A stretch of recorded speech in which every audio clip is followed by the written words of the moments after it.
ball court, world of basketball, and I am Coach Drew, and it's going to be quite a world. Yes, slam dunk robbery, as well as Kawhi joining MJ, and a tribute to Remember, right here on BallCourt.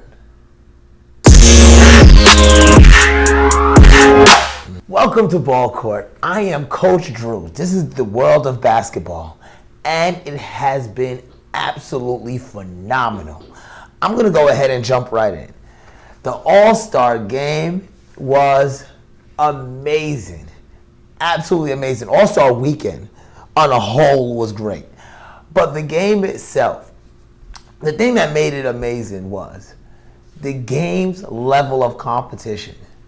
If you wanted to honor the legacy of Kobe Bryant, that is exactly the way to do it. Compete, compete, compete. Every aspect of All-Star Weekend had competition. It was jam-packed from beginning to end. First, let's talk about the elephant in the room. We're going to go ahead and address it. I understand nobody wants to talk about it, but I'm going to talk about it. I'm going to take it on head on. All right? The slam dunk contest. We all watched it. It was amazing dunks. I'm talking this slam dunk contest, and call me a prisoner of the moment. Call me the fan of today. But I'm sorry to tell you this, but this slam dunk contest rivaled MJ versus Dominique. This was that level. Aaron Gordon and Jones, Derrick Jones, how should I put it? He's not human. He was jumping at elevations that's just not normal, and he was doing it so easy. He just made it look so effortless, just rising up there, going up there. But everybody wants to go ahead and talk about this. Was Aaron Gordon robbed? Aaron Gordon leaped over a 7'5" taco fall. And everybody's sitting there like, well, he clipped him. Yes, he did clip him. But did it deserve a 47? I could understand if there was 1 9 that came out of there. But 3 9s? Really? Really, 3 different judges thought that was only good enough for a 9. So let's not hate on Dwayne Wade. He wasn't the only person who said a 9. But I could understand why. They penalized for different things. But as we know, he got robbed. Again, that's what people are saying online. They're saying Aaron Gordon got robbed. How did they rob Aaron Gordon like that? And they're talking in all these different things. And let me tell you, and I wanted to get this clear, so I'm going to clear my throat. Derrick Jones won the slam dunk contest. Yes, hate me, at me if you want. Go ahead and address it. Derrick Jones Jr. won that slam dunk contest. Even though Aaron Gordon had the better dunks, Derrick Jones Jr. is the best dunker in the NBA currently right now. And it was deserving that the best dunker would have won because, once again, he was easily clearing everything that he was doing. His dunks looked effortless. Aaron Jones did clip taco falls. So even though it was 7'5" taco falls he made it over, he technically only jumped 7'3". That's my thought process on that. But Kawhi Leonard, wow. Tell me Kawhi didn't look great. In a way, I just wanted you to stop and think about this, LA. We got a chance to preview what could have been. We took a look at something and we said, man, we could have had that. Watching LeBron, AD, and Kawhi on the court together, oh, it was beautiful. Kawhi didn't even try to score and he scored. It's like he was accidentally scoring. And his level of defense was amazing. You know, for an LA kid to come out, even though it was in Chicago, but for an LA kid to come out there at the All-Star game, which technically we all know that the All-Star game was Kobe Bryant's stage. And then to turn around and win the MVP, and not just any MVP, the inaugural Kobe Bryant MVP award. It's touching. It's a great thing to see.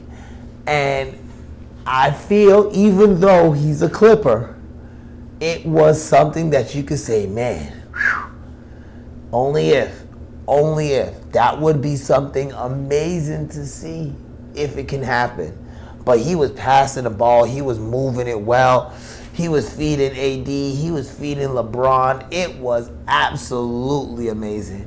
And I really thought to myself that if things worked out a little differently, he could have been here, you know? And Clippers wouldn't have been in trouble for tampering. But we're not going to talk about that. But he could have been here. Man. And the biggest surprise for me, hands down, because we're going to talk about the Kobe tribute because I want to go ahead and give that its own special time. But the biggest surprise for me of all the All-Star game, and I saw some amazing things. I saw Luka shoot it from half court. I saw Trae Young drop a half court All-Star weekend. You know, we saw some great shooters in the three-point contest. But the most amazing thing, the one thing that stuck out that I was like absolutely just blew my mind was Chris Paul. Chris Paul caught an alley-oop dunk, his first ever in a professional game. And I'm not talking like his first ever in an All-Star game or his first ever in a professional game. He caught an alley-oop dunk. It two-handed too. Now, I want you to put this in perspective. Chris Paul's 34 years old. Chris Paul was the mastermind behind this new format for the NBA All-Star game. So to see him at 34 competing at a higher level than he's ever competed in his years in the NBA, it blew my mind. In his 15 years playing, he's competing at a higher level. And that absolutely blew my mind. I'm telling you, hands down, Chris Paul showed out this weekend. He said, hey, this is going to be the new format. He committed to that new format, and you can see his new plant-based diet and style of eating has really showed off. I'm telling you, that's the way to go. Once you start getting past that prime, going plant-based is probably the way to go. Look, hey, 34 years old and you banging it like that. Come on. Most people I know 34 years old is not even getting up off of the couch quickly. But I'm not saying anything. If you are getting off of the couch a little slower than normal, that's okay. Nobody's judging you. That's not what we're here for. All right. And I want to go ahead and jump into the All-Star Kobe tribute. Outside of the level that everybody was playing at, this All-Star game was amazing. Nothing was overdone. It was very tasteful. Michael Jordan's tribute to Kobe at his party, where he had the entire wall. He had an entire wall made of flowers in the Kobe jersey. I thought that was amazing. It was, like I said, it was a very tastefully done. Dr. Dre's tribute during the All-Star game. Just watching how many people it was affecting. In a way, I felt a little different. In the days that passed after Kobe's passing, it was tough for a lot of people, including myself, you know, to really pull things together and to really move on. In a way, this All-Star game was a celebration. LeBron stated that you could feel Bean's presence. He was definitely there. He was definitely in the building. The representation, the love for Kobe Bryant was not just in that building, but it was all over the country, all over the world. Everybody that was tuning in was actually tuning in to see something amazing. And what they saw was a community, a family showing their respect. And I must say, well done. Well done, NBA. Well done, fans. And of course, well done to the players and celebrities who all showed their respect. I thought it was an amazing moment. I even saw Allen Iverson there, you know, wearing his Kobe jersey. And he was wearing the purple and white, you know, questions. See, I'm a sneakerhead, so I peeped that. He was wearing those purple and white questions, and it was looking fly. I thought that outfit looked fly. It was like, when I saw that image of him embracing Dwayne Wade, it was kind of like, it was kind of like one generation embracing the other generation, saying, we both felt that magic. It was like the 8th generation was embracing the 24 generation and said we both felt that magic, and both of them was amazing. It was amazing. But let's go ahead and move on. I want to go ahead and touch base on a young man named Zion Williamson. You probably have heard of him. He's a pretty good basketball player. Right now, his team sits in a position that's a tough position for such a young player. Now, let's go ahead and add to the fact that he's fighting for Rookie of the Year. And arguably so. He should be Rookie of the Year. You know, he came, don't get me wrong, he missed a lot of basketball, but he's came back out. He has 22.1 points per game, 7.5 rebounds per game. But it leads me to believe, where does the Pelicans sit now with that new toy that they have known as Zion Williamson? Right? The Pelicans, before the break, you know, when Zion has been ramping up, they went 6 of 9 before AllStar game. So they're already trending in the right direction. Now, when we take a look at it, they sit 11th in the standings. 11th in the standings. Now, they have to topple over 3 different teams right now to actually drop 8th in the to sit 8th in the actual to make it to the playoffs. And that's the 8th spot. They don't really want to go in the 8th spot, because they're going to go into the 8th spot. You have that likelihood that you're going to probably be matching up with LeBron and the Lakers. Or if the Clippers can make a good push during the second half of the season, especially now that they picked up Marcus Morris as well as Reggie Jackson, they got a great chance to make a huge push in the second half of the season. So with that, you got a chance of either matching up between the Clippers or the Lakers. Either way, you're about to run into a buzzsaw. But here's the thing. For them to make it there, they have to win out over the teams that are ahead of them. Now, luckily enough for you, they right now have 6 games left against those teams that sit ahead of them. Right? And they've already went 5-1 against those teams. But they've with that being said, those teams are on an upward trend. You have Portland Trailblazers, which going into the break, Dame Lillard's been looking unstoppable. Absolutely unstoppable. Carmelo, you know, that rest, especially since he's been training, trying to stay in shape for everything, that rest from AllStar break is going to be well needed, mentally and physically. So you're going to see a different Carmelo come the second half of the season. Now, we're also going to talk about San Antonio. San Antonio is actually on a downward spiral right now. They have a chance at actually not making the playoffs for the first time in 23 years. So these are the things that you're looking at, say, okay, this might be a team that we could probably push out. But you push them out, that still puts you only in 10th place, in the 10th spot. Now, here's the big guy, the one that you're going to really have to go after, and that is the Memphis Grizzlies. And let me go ahead and break down why, on an all-around situation right now for the Pelicans, the Memphis Grizzlies is the team that they really have to focus on. Let's go ahead and I want to look at this from a selfish point of view. Look at Zion Williamson right now. He's, like I said, he's fighting for that Rookie of the Year position. But who is sitting at the front end right now? Yes, Ja Morant from the Memphis Grizzlies. The rookie point guard is looking absolutely sensational. He's been showing up every single night, putting in work. 17.6 points per game and 7.1 assists. This is a rookie. 7.1 assists. He's moving the ball. He's earning them a spot right now in the playoffs. Earning them a spot in the playoffs. So, as a rookie, he's actually made a good push for them. We could take a look into it and say, well, Zion probably would have had the Pelicans a lot further ahead than 11th in the playoffs if he didn't miss the 44 games, but he did. So when you're contending for Rookie of the Year and see who's going to make that push for Rookie of the Year with Ja Morant there, you got Kendrick Nunn out there, and you got also James Jackson, also Ja Morant's teammate on Memphis.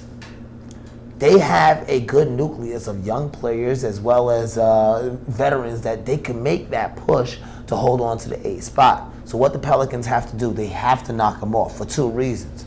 First, if you love Zion as much as you say you do, you'll knock him off, get him Rookie of the Year. That huge push with Zion playing the way he's playing right now could be what it takes to get the Pelicans into the playoffs. Now, if I'm the Lakers, I'm rooting for the Pelicans to make it in, because the last thing that I want is to meet up with a young, hot Memphis in the playoffs. But, that's how they're looking over there. But how is it looking over in Houston?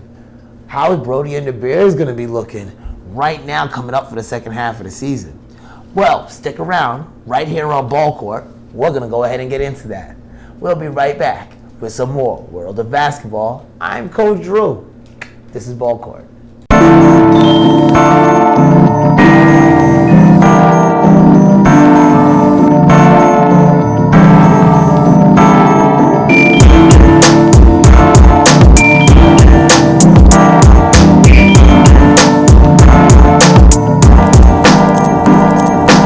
Welcome back to BallCourt. I am Coach Drew. This is the World of Basketball. And guess what?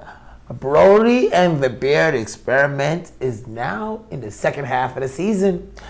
Actually, they look, I just want to tell you, both of them look absolutely amazing in the AllStar game. It was like a beast of a game for both.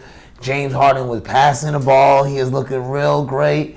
Yeah, that was a shout out to you, Giannis. I just wanted to let you know he passed the ball, okay? So he is looking real great. And we have to talk about how the second half of the season is looking, though.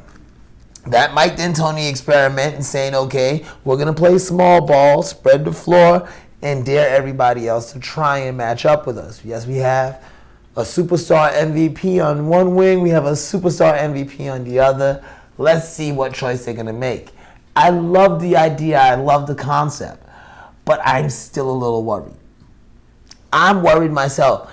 But they're not. Obviously, they're going all in on this. They actually acquired Robert Covington, one of the great 3-and-D guys. I'm telling you, he's going to space the floor even more for Russell Westbrook to run right through the middle. And you're going to have to respect his three-point shooting, because this kid can shoot at a very high clip. Not to mention his level of defense that he plays is going to actually lock things down for them. Now, I know what you're saying. Oh, but what about when they have to go against a bigger team? Obviously, with their first display against the Lakers, they showed that they're not scared to go against a bigger team. But now, once everybody get comfortable with the small ball, and when the playoffs come along, they're going to need depth in order to go ahead and manage that. Rest assured, Houston and Houston fans, they still have Tyson Chandler sitting on the bench. He's still sitting in the folds. He's still working along with them, along with Isaiah Hardenstein. Both of them right now are very strong centers. These are centers that you could actually put into a game, and they're going to match up with other bigs, such as a Dwight Howard or such as an Anthony Davis. So that is the upside of it. So when James Harden is telling everybody he's not worried about what they have in their locker room right now going into the second half of the season, you could clearly see why. It favors their style of play, and a lot of teams are going to have to work on adjusting to their style of play. So, Brodie and the Beard, I'm ready for that second half experiment. I'm still on that bandwagon. Yes, I am still on that bandwagon. I am sitting comfortably. I have not given my seat up at all. But I want to see how crowded this bandwagon gets. Come around April, May. Let's see if that bandwagon is still as crowded as it is right now. I'm telling you, when Capella got traded, a lot of people got off like that was their stop. I'm still on. I'm still with you, Brodie. I'm still with you, Beard. All right. So, there's a battle going on right now. Yes, there's a battle taking place. Kids are scared. People are walking around nervous. The battle is for the supremacy. Yes, supremacy of LA.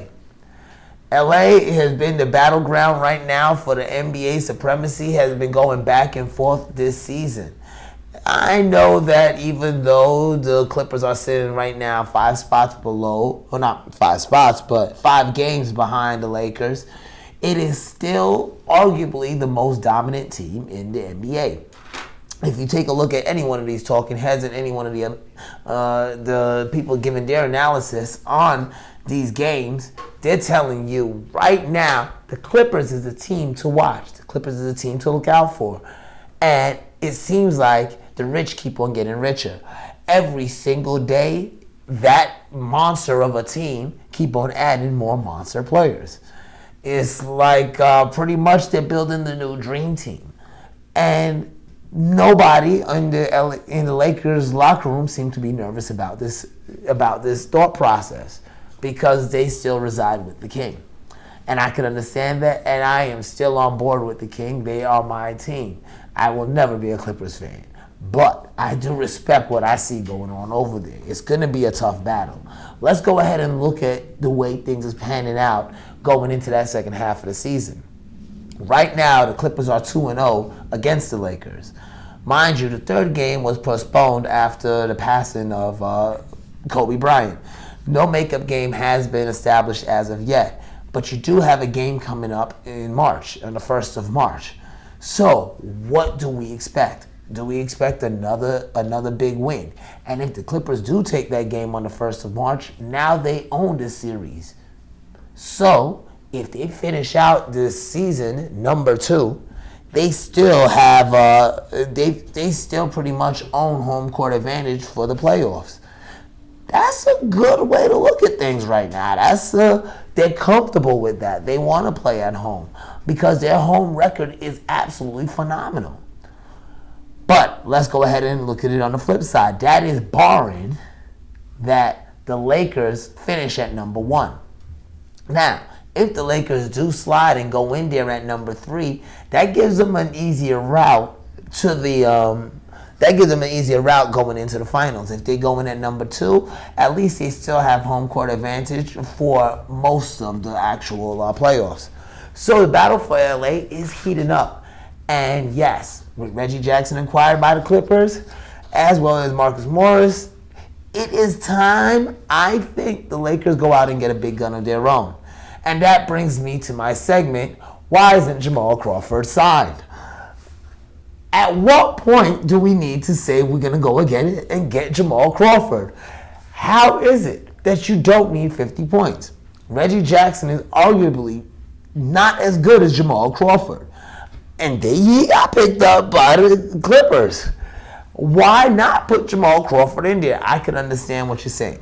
Yes, he is no Lou Williams. I agree. But he is still a formidable asset to the Lakers. What are we doing here? At this point in time, you are actually considering J.R. Smith, who has not played a game in longer time than Jamal Crawford, and you're not considering Jamal Crawford. I need to know this. Why isn't Jamal Crawford signed? Somebody, write into the show. Hit me up on my Instagram at BallCourt World. Or you can hit me up at DrewCoach43. Either way, just hit me up. Please, somebody explain to me, why isn't Jamal Crawford signed? I need to know. And another team. This is another team that should actually even consider Jamal Crawford. This has been a team that had Jamal Crawford at one point, but this is a team that should once again consider him. The Sixers. Let's go ahead and take a look at the Sixers. I don't want to say anything bad about the Sixers because I know that my main man, Malik from the Blitz magazine, and if y'all not watching the Blitz or listening to the Blitz, I do not know what is wrong with you. Y'all got to get on that. He is absolutely fire. He's out of Philly. He has his heart and soul in the Sixers. And we all want the process to work. But at what point are we, what are we looking at here? This team is unraveling. You heard what Ben Simmons said about Joel Embiid in the AllStar game. He said, well, we're just going to let him shoot. That's your teammate. Do you feel that that's how you're going to lock him down, is just by letting him shoot? Do you feel that he's self-contained? He cannot, he cannot be he's a liability? Is that what you're saying? Are you saying that you do not enjoy playing with Joel Embiid? Is that what's being said? Because it sure looks like it when y'all play. It sure looks like y'all absolutely hate playing with each other. Now, mind you, when you're in Philly, I could tell. When you're in Philly, it's beautiful. Everything's right. The home cooking is there. You're eating cheesesteaks from Geno's. Everybody's smiling. Y'all kick it. Oh, we in Philly. 25-2 in Philly when y'all at home. But y'all don't sit too well when y'all go on the road. Y'all remind me of that one girl that you meet and you take her out for the first couple of dates. You're like, oh my God, this is so special. And then y'all decide to go away for a long weekend and you realize that she's the girl from hell. That's what it seems like is going on. It's 9-19 on the road. And here goes the worst part about this. You're not beating clubs that are over 500, especially in road wins. Those wins that you're getting on the road is the only notable win that you had with above 500 team was the Celtics. Now, mind you, I know Milwaukee's game, it was a blazing game that you had on Christmas Day, but since then, things has changed. When Giannis came back for you, he came back strong, and he is looking strong. So right now, a notable game that's coming up is going to be the one against Milwaukee. This is going to be the game that's either going to turn around your season or it's going to define your season. We all feel that there's a new voice that needs to be heard. But is it time that we no longer trust the process? This is something that we really have to start to look at. Because I know Ben Simmons don't. So, with that said, let's go ahead and jump into the world of basketball. And I want to talk about, in the world of basketball, I usually like to touch base from different parts, of course with Australia, but today on the world of basketball, we're going to just hit Australia, the NBL. The reason being is the NBL awards are now here. Yes. There's certain awards that we want to talk about. First of all, the MVP, Bryce Cotton, from the Tapings. Bryce Cotton, the reason why I had to go ahead and highlight him as an MVP is a few weeks ago, I actually did a show talking about an amazing comeback by this guy that was lighting it up in the fourth quarter to take his team and finally push his team into the next round of the NBL, making it into those playoff spots. And that was Bryce Cotton. And obviously, the voters agreed with me. Something like that deserves an MVP. A team that doesn't deserve to be there, but on paper, you wouldn't think that they would have made the NBL, the playoffs, on paper. But they had success in 3 ways. Offense with Bryce Cotton. DJ Newbill won Defensive Player of the Year. He's also from the Tapings, so they had that locked down with defense. And the best part about it was leadership.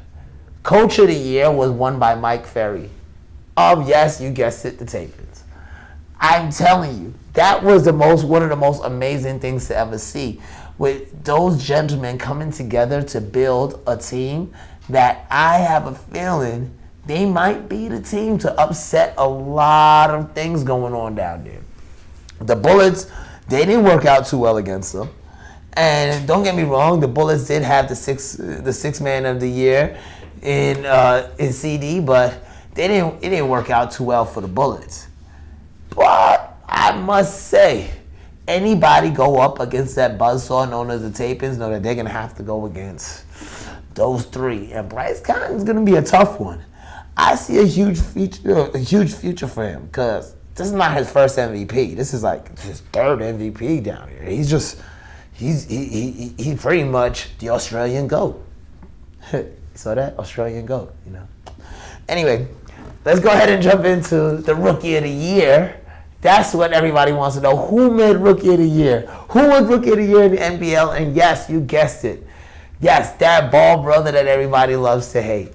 The one that everybody says not going to be good in any league. Yes, LaMelo Ball. Once again, LaMelo Ball has gained another accolade for his great work that he does. He put on a show down there. Now, hold on. You know that. I just want to let y'all understand this. There is now a possibility if the New York Knicks, decide to go ahead and pick him up, but there is a huge possibility that LaMelo Ball will be Rookie of the Year in the NBL and Rookie of the Year in the NBA the following year. That will be a first. That will be a first. And trust me, if anybody who's looking to make history, it's going to be LaMelo Ball. I like the path that he's on. I just like that. Speaking of making history, before we go ahead and jump into Ladies' Night, I must say, I didn't want to go ahead and let this go. Kawhi Leonard, when he won that MVP trophy over there in Chicago, he actually did something amazing, especially since he did it in Chicago. Because remember, he won Defensive Player of the Year and he won MVP in the finals. Now he's added MVP to the AllStar game. Only other person who's done that was Michael Jeffrey Jordan. And so that's why it happened in Chicago. That was so amazing. So I just wanted to go ahead and give a shout out to Kawhi for that. But with that, we're going to go ahead and jump into Ladies' Night. Yes, free agency has taken over the WNBA. Things are moving. Things are popping. And yes, my number one free agent signing that actually took place had me in a frenzy. I'm talking this one team, literally, they was making Golden State moves. So first, we're going to go ahead and jump in and we're going to talk about Rebekkah Brunson. Rebekkah Brunson retired from the NBA this week. And the reason why she went ahead and retired from the WNBA was to join the Minnesota Lynx coaching staff. So with the Minnesota Lynx coaching staff that they already have in place, they have now went ahead and fortified that staff. You've now brought on one of the more dominant players in the WNBA to teach others how to be just as dominant. Now, I smile about this because even though Maya Moore is sitting out this season, there is chances that next season she could be returning. Now, with Rebekkah Brunson on the staff and Maya Moore actually in the locker room, I think the Minnesota Lynx is going to regain their status to be one of the teams fighting for a championship. And so it kind of makes me smile, because I'm a huge fan of Maya Moore. So it makes me smile to see the Minnesota Lynx are focusing that way and building from within and building what they're doing. I like what I'm seeing. Now, I want to go ahead and jump into the one that had me going crazy. You knew I was going to go to that right off top. That free agency that had me going crazy was the Mercury. Phoenix Mercury, they were doing some moves. I'm talking, they were making some moves. They're going to be the team to watch. And if you don't know who the Phoenix Mercury is, yes, that is the team with Diana Taurasi and Brittany Griner. And great news is Brittany Griner has re-signed with the Mercury. Yes, that is great news. And if you think that is it, no, in Clippers style fashion, where the rich is getting richer.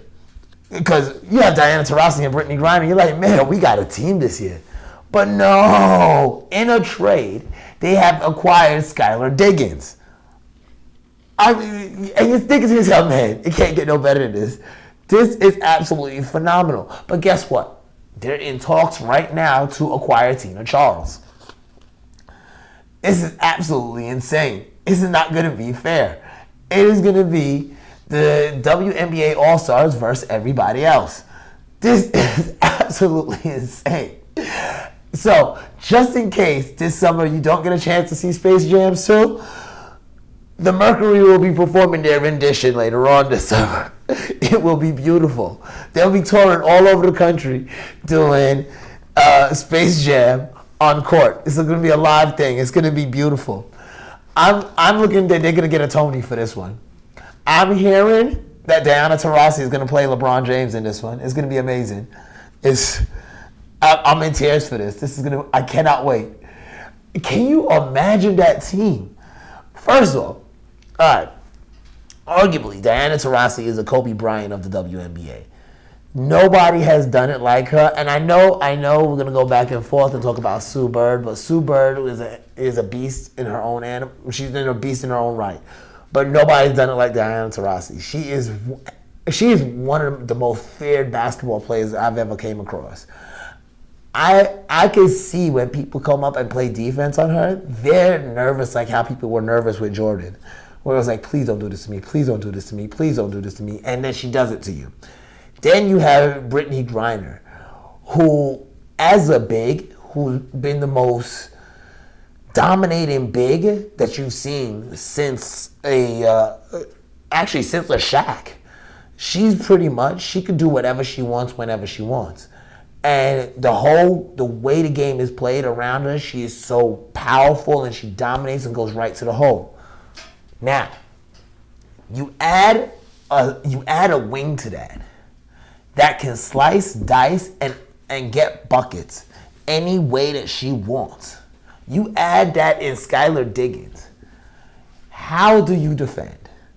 What manner in which you defend? What could you do to get the right things in place to defend? So that is going to be a matchup that I want to see in itself. Now, let's jump over to Atlanta Dreams, because I could talk about the Mercury all day. Literally, I could go on this all day because I actually spoke about that for about a half hour once the trade was made. I was just talking to a friend of mine who doesn't even like basketball, and I talked about it for a half hour. So with y'all, I could probably go for another show. All right? So let's talk about the Atlanta Dream. They picked up Alexis Jones off a waiver, and I think that's a good pickup for them. And they also signed Shakina Strickland. Now, that's going to make them competitive. I cannot say that they're going to be in the top 4 teams coming out right now, but hands down, that's going to make them competitive. You got a shooter. You got a shooter in Shakina. She's going to be a scorer. She's a bucket right there. But I got to talk about my aces. Yes, I got to talk about my aces. Yeah. First off, we picked up off a free agent, Danielle Robinson. That was an awesome pickup. I liked her. She signed with the Aces. I'm happy. But guess who re-signed? One of my favorite aces, my kids' favorite aces. Actually, one of my daughters, this is like one of my daughter's favorite players. And her team, actually, this is like one of my older daughter's favorite players. Her team, they follow her. This is their girl.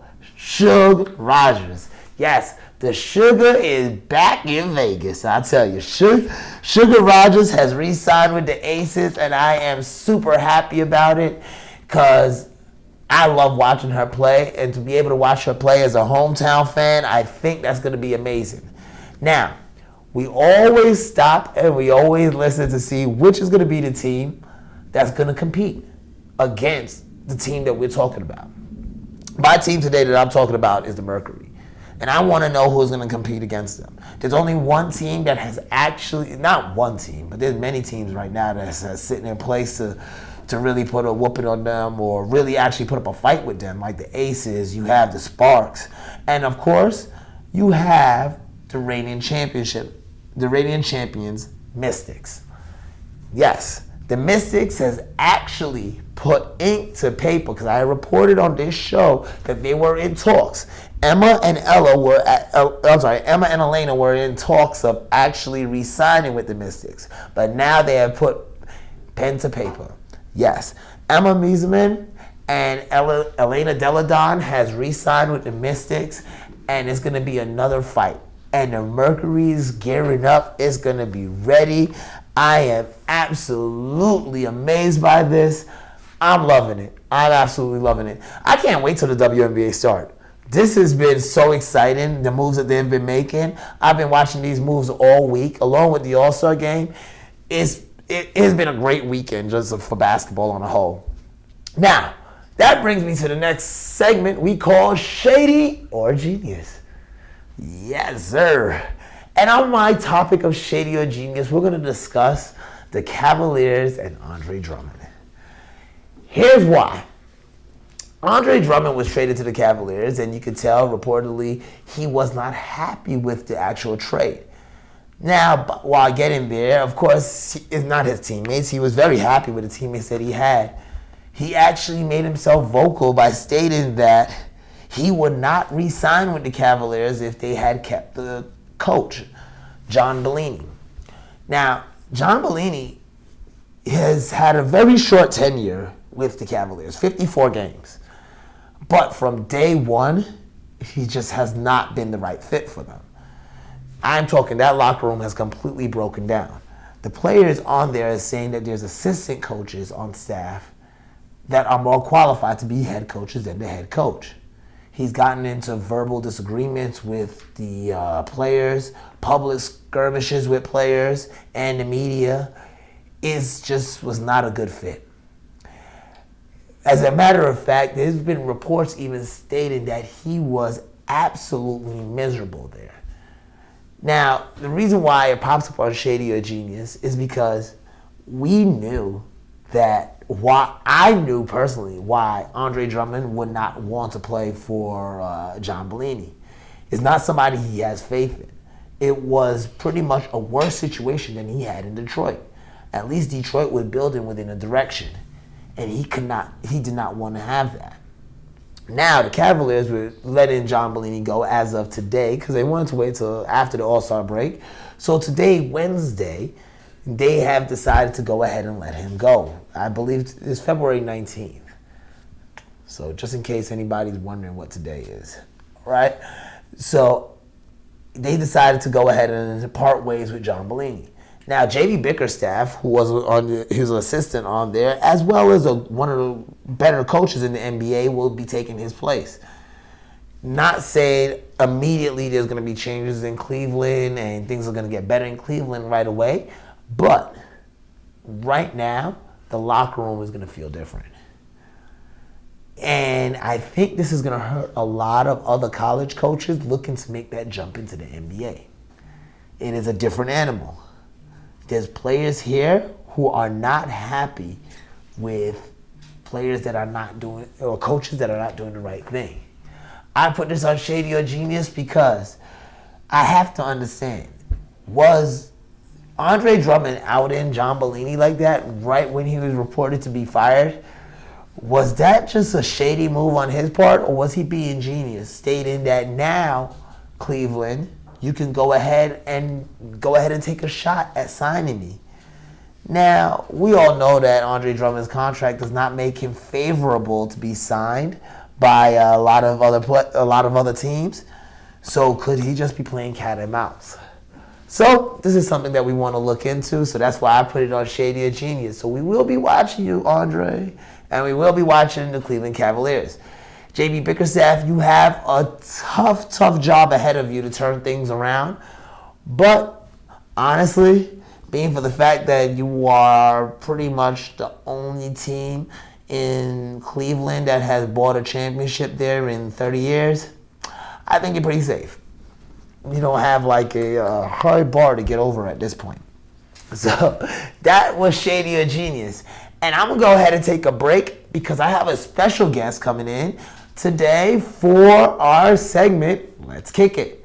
So I want you to hang around with me. I'm Coach Drew, and this is the world of basketball. Stick around on the ball court.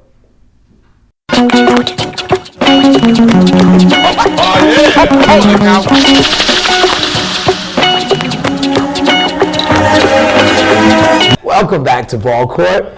I am Coach Drew. This is the world of basketball, and I am actually joined here with me is my sidekick, one of my aces, Little Drew. How you doing, Little Drew? Good. That's good to hear. That's good to hear. And this is the segment that we all know and love as Let's Kick It. Let's kick it. Come on, y'all. Let's kick it. Yeah. All right. So, on this Let's Kick It segment, we're going to have some special shoes. And that's the reason why I brought in one of my all-time shoe fans. She's kind of like me when it comes to shoes. She likes the colorful. She likes the bright. She likes all styles. As a matter of fact, what you wearing today? I'm wearing the Jordan 1s. I love these shoes. You love these shoes. Actually, I'm a huge fan of Jordan 1s myself. When the Jordan 1 first came out, I remember watching the commercial when that black box came on saying that it was banned. I had to actually get those. So in my collection, I always keep a couple Jordan 1s myself, and I love yours with I wish I had those. Those are nice. Thank you. Those are nice. I wish I had them. Now, we're going to talk about some other shoes, though. Are you ready to talk about some other shoes? Yeah. All right. So, first shoe that we're going to talk about is the Air Force One's lows.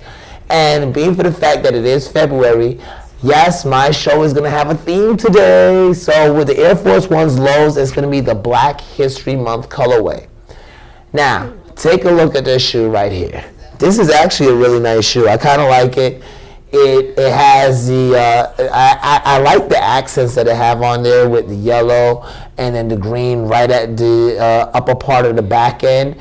But another great thing that I really dig about that shoe is the overall aesthetics that it brings to the Air Force Ones. I love Air Force Ones. What do you think about those? I love them. They're cute, but the top of them, I don't like. Yeah? Yeah. What don't you like about the top of them? Tell them. Tell them. The brownish yellow. Actually, I think that yellow accent brings a lot to it. The way it covers up the sneaker eye holes is amazing because you got the two at the bottom, then you got the two at the top. So when you actually put the laces in through the tongue, it makes a perfect X. And that in Black History Month for me, I think that's kind of awesome, you know. But if they were in blue, I would like that because the blue on the back is like only a little bit of blue, so it should be on the top too. Okay. Well, we'll agree to disagree. I think it's a hot shoe. Overall, even with the yellow, would you wear it? Yeah, I will wear it. Just. Okay. Well, I'm glad that you would wear it. I would wear it too. And if I did wear it, I would want something like a throwback. I don't know if anybody remember the hoodies in the 90s where they had this stitching. This is beyond your time. It had the stitching with the college logos, and they had one that was kind of a cross-color one. I think that one with those shoes would actually be perfect. All right, so let's go on to the next one. The Air Max 95. Yes, the Air Max 95 Black History Month. Now, Air Max 95 at least. I love them. Once again, that's another shoe that's a staple of mine. I keep at least a pair of those in my collections and in my rotations. I know that you see me wear the all red ones.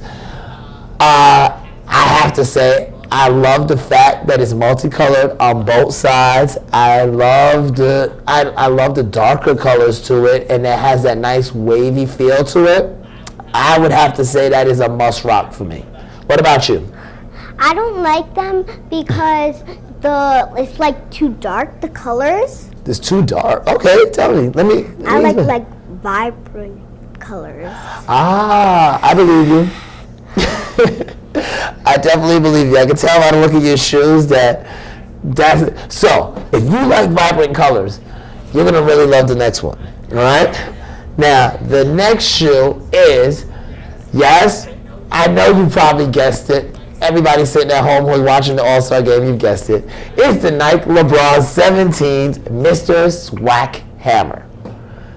Tell me what you think about those first. I want to hear your opinion first. I love them. I knew you would. My favorite color is like green. Yes. So I like that neon green. Yes. And the pink dots. The stitching is actually, I applaud you for picking up on the detail.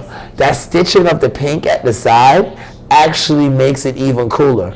And as JT the sneaker guy, my co-host would say on Let's Kick It, yes, Let's Kick It. You can find that right there on CWN Sports. And you can also find my show, BallCourt, on CWN Sports as well. But on that show, Let's Kick It, JT always tells me that color is the new black. And with these shoes, I 100% believe it. I actually love the Mr. Swag Hammers. And guess what? They're only retailing at $225. I want you to jump on it as quick as possible because the Monstars, a lot of people went after that very quickly and it pushed up the price. So the Mr. Swag Hammers, you're going to want to jump on that. All three shoes that we spoke about will be coming out on the 19th of February. Man, now before I let you go, because you're going to stick around for my next one, right? Yeah. All right. Now, you said that before we move on, you had a shoe in mind that you wanted to let us know about. Tell me about the shoe that you had in mind. I had in mind like a... What was the name of it? You don't remember? The 13s? Oh, the 13s, the retros. Okay, the 13 retros, the multicolor ones for kids. Tell me what you think of it, because this is your shoe that you're bringing to the table. So tell me what you think of it first. I really love them. Just the blue, I don't like about that because it doesn't really pop with the yellow and the orange. Okay. So if the lacings was like an orange, I'll like that. Because look on the back, it's yellow and orange. So you'd rather the orange lace than the blue lace? Yeah. So you would rock it, but with a lace swap? Yeah. Okay, well that's easy enough. I actually like it the way it is, but I could clearly see with a lace swap to add the orange under it, that would actually make it fire. Especially since one foot actually has the yellow lace to match that yellow backing of it. So you absolutely make sense. I don't know why would they put the blue lace to go with and one shoe has the yellow lace to go with the yellow backing, and you have the blue lace to go with the orange backing. That made no sense. I think I'd go with you. I would rock it, but with the lace swap, definitely. That was very insightful. I like that. See, you're a fan of the lace swap, huh? Yeah. There you go. I like it. Well, that was Let's Kick It. This is Little Drew. But before I go, I want to go ahead and talk about GOAT moves. Yes, our next segment right here is GOAT moves, but I wanted to talk about this in this manner, in a more real chill environment. Because the person who made my GOAT moves this week in our segment is Gilbert Arenas. Gilbert Arenas has actually taken up on Kobe's challenge to go ahead and do something and give back to the kids of LA and teach them the gift of basketball. And the reason why he made GOAT moves is because the SoCal Cavs have a great teacher and a great leader in Gilbert Arenas. Now, anybody who is part of the AAU community out here knows that Gilbert Arenas' daughter and sons played for the SoCal Cavs for a number of years, but he hasn't really been involved in the actual coaching process. That has recently changed. He's now opening camps up there. He has things going. He has these kids learning, and I'm actually kind of intrigued to go ahead and play against him. I can't wait. He's actually coaching the under 14 division, so it's going to be a lot of high school kids, and I could clearly see that we're going to probably be doing YU ball with some of the kids up there. So shout out to you, Gilbert. Keep doing the great things and keep pushing those kids forward. Every little contribution to our kids' future is worth it. And you can still be a knucklehead on your podcast. I do it. So I just want to tell you, it's been a great show. I love having you here. Thank you. I appreciate it. Thanks for coming out for Let's Kick It. That was some really insightful stuff. Now, I heard that you have a project in the works that they're talking about, that you're going to be working as a correspondent on a spin-off show. It's kind of hush-hush. I heard that they're talking about it, though. Yes, that's in the works right now. So we're not gonna drop everything, but there is a works coming out with a spin-off show where she'll be working as a correspondent. So stay looking for Little Drew. All right. I am Coach Drew. This has been BallCourt, the world of basketball. I want to go ahead and give a shout out to my plug, and this is Plug Walk with CashToCheckin.com/Drew. Check it out. Cash to Checking is one of the nation's leading finance companies, providing up to $400,000 in unsecured funding for business or personal use. We have relationships with over 250 lenders nationwide. Through the use of our proprietary software, we are able to secure over 80% more funding for our clients. We help clients obtain funding for real estate investment, business startups, down payment assistance, working capital, medical, legal, education, funeral expenses, and more. Man, that was CashToCheckin.com/Drew.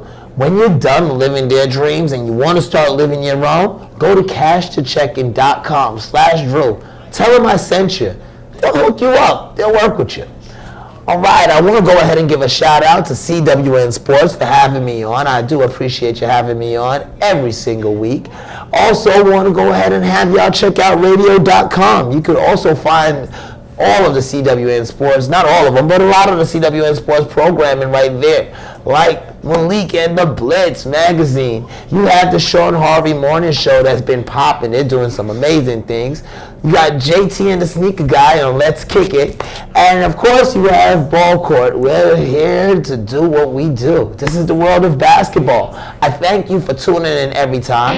Hit us up on our Instagram at BallCourtWorld or at DrewCoach43. You can also check out the Instagram for Let's Kick It as well, at Let's Kick It Shoes or Let's Kick It World. Either way, we're going to kick it together. I'm Coach Drew, this is Little Drew, and I want to thank you for watching BallCourt. I'll see you in the world of basketball.